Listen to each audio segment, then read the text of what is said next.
The Golden Leaf restaurant shone like a jewel in the middle of the city. It was Friday night, the busiest time of the week. Warm golden lights glowed from the ceiling, soft music floated through the air, and the smell of grilled steak and roasted spices filled every corner. Waiters hurried between tables, balancing plates and glasses, while laughter echoed from people enjoying their expensive dinners. In the far corner near the wide window, a group of wealthy men sat around a large marble table. Their laughter was louder than anyone else's. Among them sat Mr. Donovan, a man everyone in the city knew, not for kindness or wisdom but for his arrogance. He wore a dark suit that probably cost more than the monthly rent of half the city. A diamond watch sparkled on his wrist every time he raised his hand. His friends listened to him like he was a king. Donovan was talking about his recent trip to Dubai. He told stories of fancy hotels, gold-covered desserts, and luxury cars. Every few seconds, he laughed in a proud, booming voice. He loved being the center of attention, and his friends encouraged him by nodding and clapping at every story. He felt powerful, admired, and untouchable. Then came Amira, the waitress assigned to his table. She was quiet and polite, carrying a small notepad and pen in her hand. Her black hair was tied neatly in a bun, and her uniform was simple but spotless. She smiled gently as she approached the table, not knowing that in a few moments her life was about to change. Donovan barely looked at her when she greeted them. "Good evening, gentlemen," she said softly. "Would you like to order?" He didn't answer right away. He was too busy finishing his story about buying a watch worth more than most people's yearly salary. When he finally turned to her, he smirked, the kind of smile that carried arrogance and a hint of mockery. "You know," he said loudly, "enough for everyone around to hear. I've been to so many countries that sometimes I forget how many languages I've learned." His friends laughed. Amira smiled politely, still waiting for the order. "Tell me," Donovan continued, "you work here, right? You must hear people from all over the world." Amira nodded slightly. "Yes, sir. We get tourists every day." He leaned back in his chair, his voice dripping with pride. "Then maybe you picked up a few words here and there, hmm?" She hesitated, unsure of what he meant. His friends chuckled, sensing something coming. One of them whispered, "Here he goes again."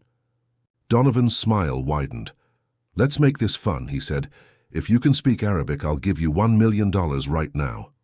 The laughter around the table grew louder. One of his friends almost spilled his drink.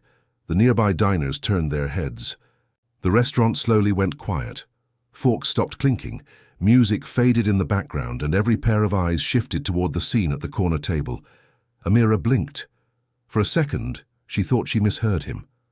$1 million for speaking Arabic? Surely he was joking. She gave a small, nervous smile. "Sir, I'm just here to take your order." But Donovan wasn't done. He enjoyed this, the attention, the power. "No, no," he said, raising his voice even higher. "Don't be shy. Say something in Arabic. Just one sentence. If you can do that, I'll write you a check right now." His friends cheered and clapped. "Come on, sweetheart, don't waste the chance," one of them shouted. Amira stood still. Her hands trembled slightly as she held the notepad. She looked at their faces, the smirks, the laughter, the judgment. Inside she felt a storm of emotions, embarrassment, anger, and disbelief. She had dealt with rude customers before, but this was different. This was public humiliation. She could have walked away. She could have pretended not to care. But something deep inside her, a spark she had hidden for years, woke up. Her calm eyes lifted slowly to meet Donovan's. Her expression changed from nervous to composed, almost confident. "You're serious?" she asked quietly. Donovan leaned forward. "Completely serious," he said, grinning. "One sentence in Arabic, and you're a millionaire." The restaurant was dead silent now. Even the bartender stopped wiping glasses. Every waiter froze where they stood. Everyone waited for her next move. Amira took a deep breath. She gently placed her notepad on the table and clasped her hands together. Then she began to speak, but not in English. Her voice was calm, smooth, and melodic. The words rolled off her tongue with grace. It wasn't Arabic, and not yet. It was another language, one that none of the men understood. French. She spoke fluently, her accent perfect, her tone soft yet powerful. The men frowned, confused. Donovan's smile wavered slightly. She paused for a moment, then switched to another language, Spanish. The rhythm of her voice changed, her expressions matching every word naturally. A waiter nearby dropped his tray, eyes wide. Donovan's friends looked at each other, unsure whether to laugh or stay silent. Then she spoke Italian, her tone full of elegance, then German with flawless pronunciation. Every few seconds, she changed languages, as if she was playing with words, as if the entire world's vocabulary belonged to her. The air around the table grew thick. The laughter was gone. All that remained was silence and shock. Finally, Amira stopped. She looked straight at Donovan and said, in perfect Arabic, "If you wish to test someone, make sure you understand who you are testing." The words hit like thunder. Donovan's jaw dropped slightly. His friends were speechless. No one could move or speak. The restaurant remained frozen in awe. Amira gave a small, polite smile, picked up her notepad and said softly, "Now, gentlemen, what would you like to order?" Her voice was steady, respectful and calm, but her eyes sparkled with quiet victory. She turned and walked away, leaving a stunned silence behind her. Donovan sat motionless, the sound of his own heartbeat louder than the music that had just started again. For the first time in a long time, he didn't feel rich. He felt small. And as Amira disappeared into the crowd of tables, whispers spread across the room like wildfire. "Did you hear that waitress? She spoke so many languages. Who is she?" Amira walked into the staff room after the incident, her heart still racing, though her face remained calm.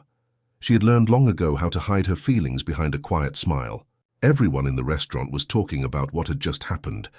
Some waiters whispered in amazement, others looked at her as if they had never really seen her before. To them, she was just the quiet waitress who worked long hours, never complained, and always helped others without asking for anything.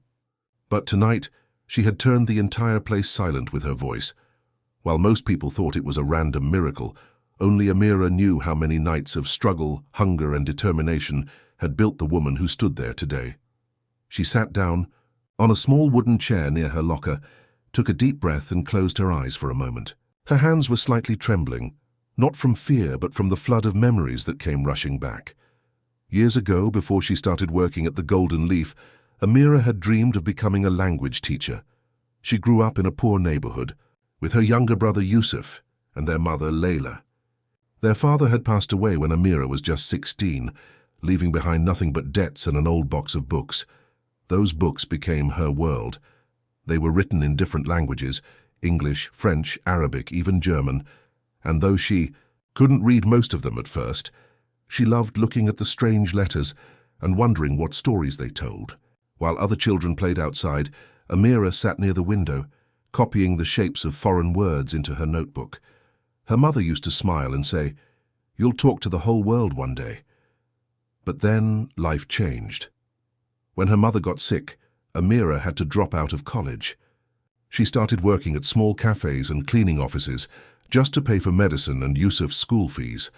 Every night after work, when the city slept, she would open her books and study using a small second-hand laptop. She watched free videos, online repeated words aloud, and practiced pronunciation using an old microphone. Sometimes she fell asleep with her head on the keyboard, waking up hours later to continue again. Over the years, she mastered one language after another: French, Spanish, Italian, German, Arabic, Chinese, and even a little Russian. But she never told anyone. People already judged her for being poor. She didn't want them to think she was showing off. At work, she stayed humble and quiet. The restaurant manager liked her because she never argued, never came late, and always treated customers with respect, even the rude ones. But deep inside, Amira carried a secret strength, a quiet pride that no one could take away. The night she faced Mr. Donovan, she hadn't planned to speak. She just wanted to finish her shift, earn her small tips, and go home to study for her next translation test. Yet when he mocked her, something inside her broke open. It wasn't just about him, it was about all the people who had looked down on her because of her uniform or her accent. It was about every time she had been told she was just a waitress. So she spoke, and when she spoke, years of pain turned into power. Now sitting alone in the break room, she couldn't stop smiling. It wasn't the kind of smile that came from victory. It was relief, a release of everything she had carried silently for so long. Her friend Lena entered the room holding 2 cups of tea. "Amira, what was that out there?" she asked, half shocked, half excited. Amira chuckled softly. "Just words," she said. "No, not just words," Lena insisted. "You spoke like you were 10 different people at once. Everyone's talking about you. Even the manager is telling the story to the chef." Amira blushed, embarrassed by the attention. "Please don't make it a big deal," she said quietly, but deep down, she knew the night wasn't over. Outside, she could hear the distant sound of cameras clicking. A few customers had recorded her moment. By tomorrow, those videos might be everywhere. Still, she didn't think about fame or money. Her mind was on something else entirely. Her brother, Yusuf. He had always believed in her, always told her that one day her hard work would be noticed. Maybe, she thought, this was the beginning of that day. Meanwhile, in the main dining hall, Mr. Donovan was sitting in silence. His friends tried to joke about what happened, but their laughter sounded forced. For the first time, he didn't join them. He couldn't. The image of the waitress speaking language after language replayed in his head. He had built his life on power and pride, on making others feel small, but in less than 2 minutes, a woman he had never respected had turned that pride into shame. He told himself it was just a trick. Maybe she had practiced those lines before. But deep inside, he knew it wasn't. She was real, her talent was real, and the humility in her eyes was something money couldn't buy. Amira didn't know it yet, but Donovan's curiosity had been sparked.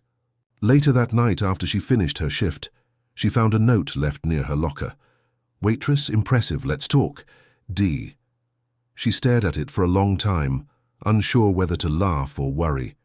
She didn't want to see him again, yet a part of her was curious. What could a man like him possibly want to say after being humiliated in front of everyone? She folded the note and slipped it into her pocket. When she stepped outside, the cold night air brushed against her face.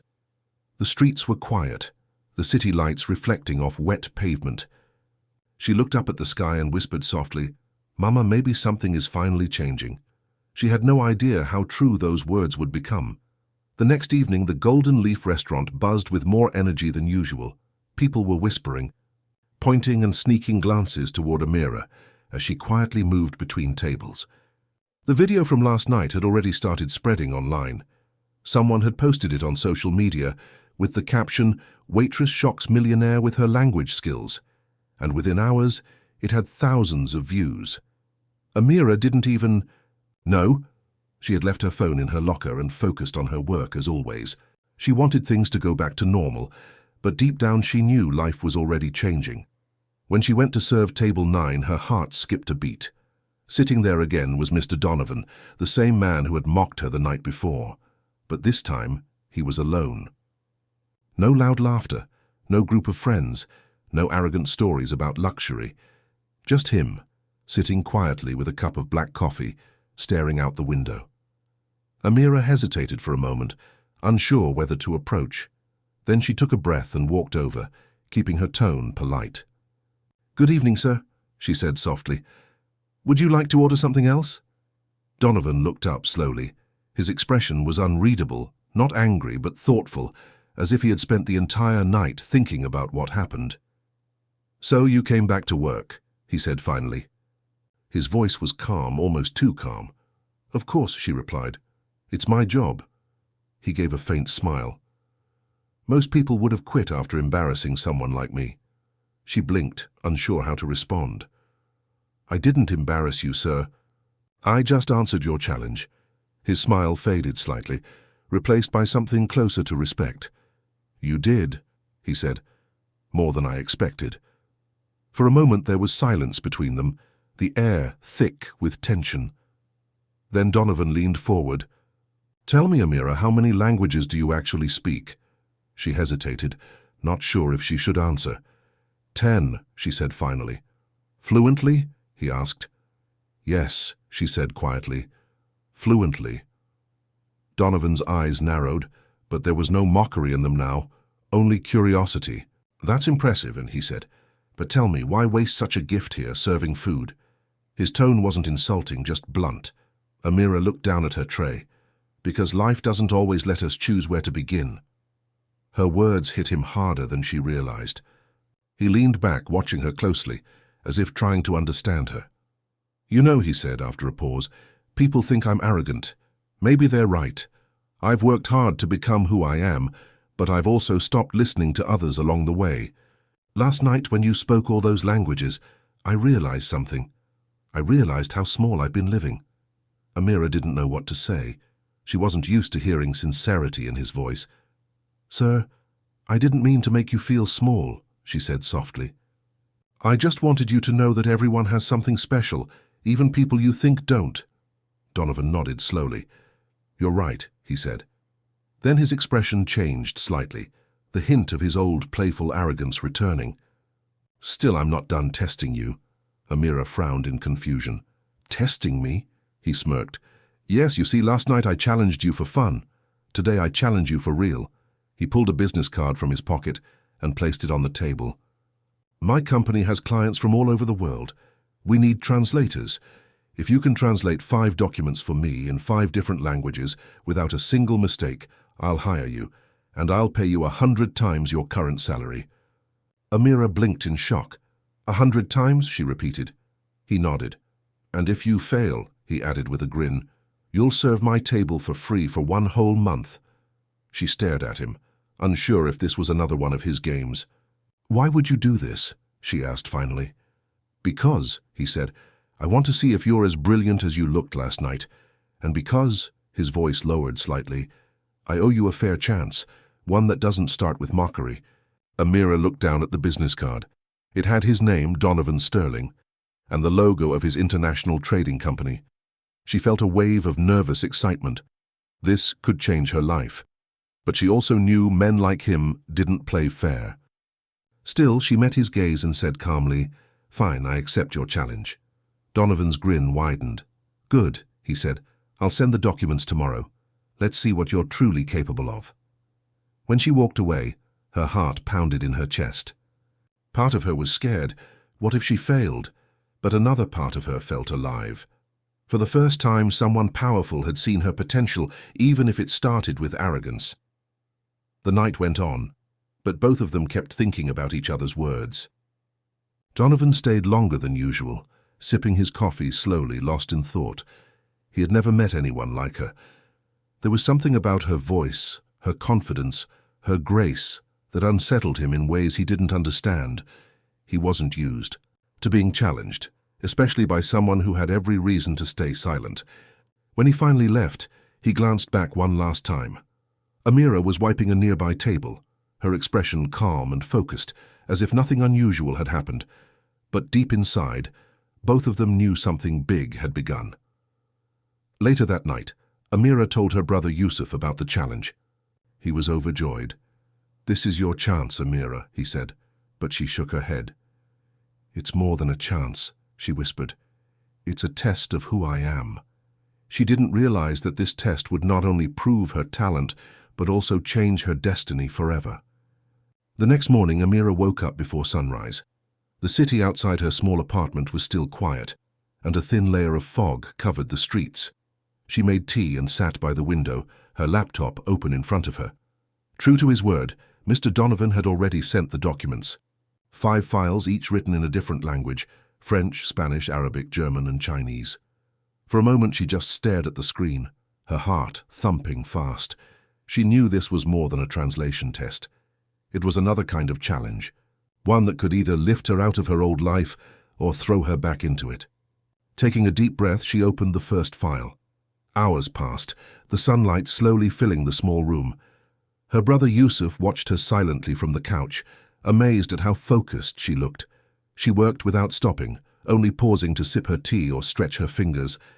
By evening, all 5 documents were perfectly translated. Amira checked them twice, then sent them back with a short message. All done, sir. When she pressed send, she leaned back in her chair and closed her eyes. She didn't expect an answer that night, but only 10 minutes later her phone buzzed. It was a message from Donovan. "Meet me tomorrow. Same restaurant, 8 p.m. The message was short, but her stomach turned with a mix of excitement and fear. The next day she couldn't focus on anything else. The entire staff at Golden Leaf seemed to know about her mysterious connection with the millionaire. Some were supportive, others jealous, but Amira ignored the whispers. When the clock struck 8, she fixed her uniform, took a deep breath and walked to the corner table where he always sat. Donovan was already there, dressed in a dark grey suit, looking calm but serious. He had a folder in front of him. As Amira approached, he looked up and gave a small nod. "Sit," he said quietly. She hesitated, unsure if she was allowed, but he gestured again, so she did. For a few seconds there was silence. Then he opened the folder and pulled out the translated papers. "Perfect," he said at last. "Not a single mistake." Amira's heart skipped. "So I passed?" Donovan smiled faintly. "You didn't just pass, Amira, you impressed me again." She smiled shyly, but before she could speak, he leaned forward. "But now," he said, "I want to see something different. Not just your knowledge, but your confidence." She frowned slightly. "What do you mean?" He paused, then stood up. "Come with me." Confused, Amira followed him as he walked toward the private dining section at the back of the restaurant. Inside were several people sitting at a long table, men and women in expensive suits. The air smelled of perfume and power. "These are my clients," Donovan said quietly. "They came from different parts of the world for a meeting tonight. I told them I have someone special I want them to meet." Amira froze. She hadn't prepared for this. "Mr. Donovan, I can't—" "You can," he interrupted softly. "Just be yourself." He guided her to the center of the room. The guests looked curious. One of them, a tall man with silver hair, spoke in French. "Is she the translator you mentioned?" Donovan nodded, then turned to Amira. "Show them," he said simply. Her hands trembled slightly. For a moment her old fears returned, the fear of being judged, of being laughed at. But then she remembered her mother's words. "You'll talk to the whole world one day." She took a slow breath and began speaking in French, her tone clear and natural. The Frenchman's eyes widened in surprise. Then she switched to Spanish to greet another guest, and the woman smiled warmly. Amira's voice grew stronger with each word, moving from Spanish to Italian, then to German, then to Arabic. The whole room went quiet. Even the waiters at the door stopped to listen. Her Arabic was rich and beautiful, each sentence flowing like poetry. When she finished, one of the guests began clapping, then another, and soon the entire room was applauding. Amira felt her face flush, but she couldn't stop smiling. Donovan stood beside her, watching with quiet pride. When the applause died down, one of the guests said, "You found a gem." "Mr. Sterling." Donovan nodded slowly, his eyes still on Amira. "Yes," he said softly, "I have." After the meeting ended, the guests thanked her personally. Some even asked for her contact to hire her for future work. When they left, the restaurant returned to its usual calm. Donovan turned to Amira and said, "Now do you see why I challenged you? You were meant for more than this." She looked at him, unsure how to respond. "I don't know what to say," she whispered. "Say yes," he said. "Join my company as our lead interpreter. You've earned it." Amira's heart filled with emotion. For a moment she thought of her brother, of their small apartment, of the years of struggle. "Yes," she said finally, her voice trembling. "I accept," Donovan smiled. "Good," he said. "And one more thing." He reached into his jacket pocket and pulled out a check. When Amira saw the amount, her eyes widened. $1 million, he said quietly. "I made a promise, remember?" "You spoke Arabic. And you did more than that. You spoke the language of courage." Amira's eyes filled with tears. "I can't take this," she whispered, but he insisted. "It's yours. You've earned every cent." She stared at the check in disbelief, her heart pounding with gratitude and shock. Donovan smiled gently. "Don't thank me," he said. "Just keep proving people like me wrong." As she walked home that night, the cool air brushed her face, and for the first time in her life, Amira felt truly free. She looked up at the stars and whispered, "Mama, I did it." Little did she know, her story was only beginning. The following days felt like a dream for Amira. Her name was everywhere, on social media, in newspapers, even on TV. The video from that night had gone completely viral, showing her standing tall and calm while Mr. Donovan, the city's proud millionaire, looked speechless. People called her the waitress who spoke 10 languages. Some praised her talent, others praised her courage, and a few even called her a genius. But for Amira, it wasn't about fame. It was about dignity. For the first time in years, she didn't have to hide who she was. Each morning she woke up feeling a little lighter, as if the weight she had carried for so long was slowly melting away. Still, she stayed humble, showing up to work at the Golden Leaf as if nothing had changed. The manager insisted she take a break, but she refused. "Work keeps me grounded," she said with a smile. But deep inside, things were changing faster than she could imagine. Donovan kept his word. She was officially hired at his company as a lead interpreter. Her first day felt like stepping into another world. Glass walls, shiny floors, people in suits speaking in different languages. It was everything she had once dreamed of. Everyone welcomed her warmly, but some whispered behind her back, wondering how a waitress had suddenly become their superior. Amira ignored the whispers and focused on her job. She worked late every day, proving her skill again and again. Donovan watched her progress closely. Sometimes he'd pass by her office, pretending to check on something, but really just watching her quietly. There was something about her energy, calm yet powerful, that fascinated him. He had met countless people in his life, but no one like her. She didn't seek attention, didn't care about luxury, and didn't try to impress. She simply worked, and her excellence spoke louder than any words. One afternoon, while reviewing some documents, Donovan called her into his office. "Amira," he said, his voice softer than usual, "I want to show you something." He handed her a folder. Inside were photos of children in poor neighborhoods, kids sitting on broken benches trying to study without books. "These are from one of our charity projects," he explained. "We help fund schools in small towns. I want you to take charge of our new language education program." Amira looked at him surprised. "Me? But I've only just started working here." "Exactly," he said. "You understand what education really means. You've lived it." Her eyes filled with emotion. "Thank you," she said quietly. "I won't let you down," Donovan smiled.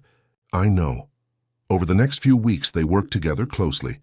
Late nights at the office turned into long conversations about life, loss, and dreams. Donovan learned that Amira had lost her parents young and that she'd spent years fighting for every little opportunity. Amira, on the other hand, discovered that Donovan hadn't always been arrogant. He had been betrayed in business early on, and it had hardened him. Slowly, mutual respect began to grow between them, and something deeper began to stir, a quiet bond neither of them wanted to admit. But just when everything seemed perfect, life took an unexpected turn. One evening, as Amira left the office, a black car pulled up beside her. A man stepped out, tall and stern. "Miss Amira?" he asked. "Yes," she said cautiously. "This is for you."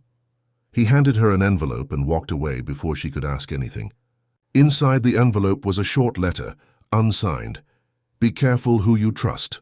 Donovan Sterling is not who he seems." Amira froze. Her heartbeat quickened. She looked around, but the car was already gone. Confused and worried, she read the letter again. Could it be a prank? Or was someone trying to warn her? The next day at work, she couldn't focus. Every time she looked at Donovan, the words from the letter echoed in her mind. That afternoon, she went to deliver some reports to his office, but when she reached the door, she overheard voices. Donovan was speaking to someone on the phone. His tone was cold and sharp, different from the kind man she'd come to know. "Yes," he said, "she's useful for now. Once the deal is done, we'll decide what to do next." Amira froze. Her blood ran cold. Was he talking about her? She stepped back quietly before he could see her, her mind spinning. That night she couldn't sleep. The thought that Donovan might have been using her tore at her heart. But something didn't add up. Why would he help her, pay her, and give her responsibility if he was planning something bad? The next morning she decided to find out the truth. While Donovan was in a meeting, she went into his office to return some files, but her eyes caught something on his desk, a folder labeled Project Phoenix. Curiosity got the best of her. She opened it and gasped. Inside were documents showing a deal between Donovan's company and a foreign investor. The project was for building a chain of private language institutes, but it looked like they were using her name and story for publicity without her permission. Shocked, she grabbed the folder and left quietly. For the rest of the day, she avoided Donovan, who noticed her silence but said nothing. Later that evening, he called her into his office. "Amira," he said gently, "you seem distant today. Is something wrong?" She looked at him, her heart heavy. "You tell me," she said coldly, placing the folder on his desk. Donovan stared at it, then back at her. "Where did you get this?" "That doesn't matter," she said. "Is this why you helped me? To make money off my story?" Donovan looked hurt. "No, Amira, it's not like that." "Then explain," she demanded, her voice trembling. He sighed and leaned back. "Yes, the project uses your story, but not for greed. I wanted to build something bigger, something that inspires others like you. I was going to tell you when everything was finalized." She stared at him, unsure whether to believe him. "You should have told me," she whispered. "You made me feel like a tool." "You're not," he said quietly. "You're the reason I changed." For a long moment, they just looked at each other, hurt, proud, and silent. Then Amira turned and walked out, leaving Donovan alone with regret heavy in his eyes. That night, Amira couldn't sleep. The city lights flickered through her small apartment window, but her mind was far away, replaying every word Donovan had said. His eyes had looked honest, but the folder told another story. She sat at her desk, the folder open before her, staring at the documents again and again, hoping she had misunderstood. Her heart ached, not just because she felt betrayed, but because deep down she didn't want to believe he could be the kind of man who would use someone for profit. She had trusted him, maybe more than she should have. As dawn crept in, she made her decision. She needed answers, not assumptions. The next morning, she went to work early, determined to face him again, to demand the full truth. But when she arrived, Donovan wasn't there. His secretary told her he had flown out suddenly to a nearby city for an urgent meeting. That only deepened her suspicion. She wanted to confront him, but something inside whispered that she should wait and see what he was really doing. Hours passed slowly. Around noon, she received a message from an unknown number. It contained a single sentence and an address. "If you want to know the truth about Donovan, come to this place at 3 p.m. Amira hesitated, her heart pounding. It could be dangerous, but curiosity and fear pushed her to go. At exactly 3, she arrived at the address, a half-built community center with construction tools lying around. Inside, she saw Donovan, standing with a group of men and women. She hid behind a pillar and listened. Donovan was speaking passionately. "This center will be the first of many," he said. "It will be free for children who can't afford education. I want every kid to have the same chance Amira never had." Amira's eyes widened. He wasn't building a business empire. He was building something for others. "And remember," Donovan continued, "no one is to use her name in promotions until she gives permission herself. This project is for her, not about her." The people nodded. Amira's heart began to race, but this time with emotion, not anger. Tears welled in her eyes as she realized how wrong she'd been. She turned to leave quietly, but a loose board creaked under her shoe. Donovan turned sharply. "Who's there?" She froze, but there was no point hiding now. She stepped out slowly. Donovan looked shocked. "Amira?" She nodded, embarrassed. "I heard everything," she said softly. "I thought you were using me. I was wrong." He walked closer, his expression gentle. "You had every right to doubt me. I should have told you earlier." They stood there, surrounded by half-built walls and dust, yet the moment felt heavy with something more. Understanding. Amira wiped her tears quickly. "You're really doing this?" she asked. "For the children?" Donovan smiled faintly. "For them. And for you. You inspired it. That night at the restaurant changed me. I saw how talent and kindness can come from anywhere. I wanted to make sure others like you get their chance." Amira's lips trembled as she looked around at the unfinished building. "You could have just told me." "I was afraid," he admitted quietly. "Afraid you'd think I was doing it out of guilt. I wanted it to be real before I showed you." She took a deep breath, emotions swirling in her chest. "It is real," she whispered. "And it's beautiful." Donovan nodded. "Then help me finish it." She smiled faintly, nodding through tears. For the next few hours, they walked through the site together, discussing ideas, classrooms, a library, a language lab. Donovan listened to her suggestions carefully, writing them down like a student taking notes. For the first time, Amira saw not the arrogant millionaire, but a man trying to rebuild himself. Later, as the sun set, painting the sky orange and gold, they sat on the edge of the construction platform. The air was quiet except for the sound of the wind. Donovan turned to her and said, "Amira, I want to name it after you, the Amira Language Foundation." She gasped. "No, you can't." "It's too much," he smiled. "It's the truth. You're the reason this exists." She looked down, humbled. "Then promise me one thing," she said. "Make sure it always stays free. No child should pay for the right to learn." Donovan nodded firmly. "I promise." They sat there in silence, watching the city lights blink awake. For the first time, Amira felt peace, not the kind that comes from money or fame, but from knowing her story had changed someone's heart. When she finally went home that evening, she felt lighter, free from anger. The next day, Donovan officially announced the project, this time with Amira by his side. Reporters asked questions, cameras flashed, but Donovan spoke only of her courage and intelligence. "This woman taught me what success really means," he said proudly. The crowd applauded, and Amira couldn't help but smile. She had come so far, from serving tables in silence to standing on a stage beside the man who once mocked her. And yet, she didn't feel superior. She felt thankful. As the event ended, Donovan whispered to her, "Thank you for believing in me again." She replied, "Thank you for proving me wrong." They laughed softly, and for a brief moment, it felt as if the world around them had faded away. But deep down, Amira knew this wasn't the end of her story. It was the beginning of something bigger.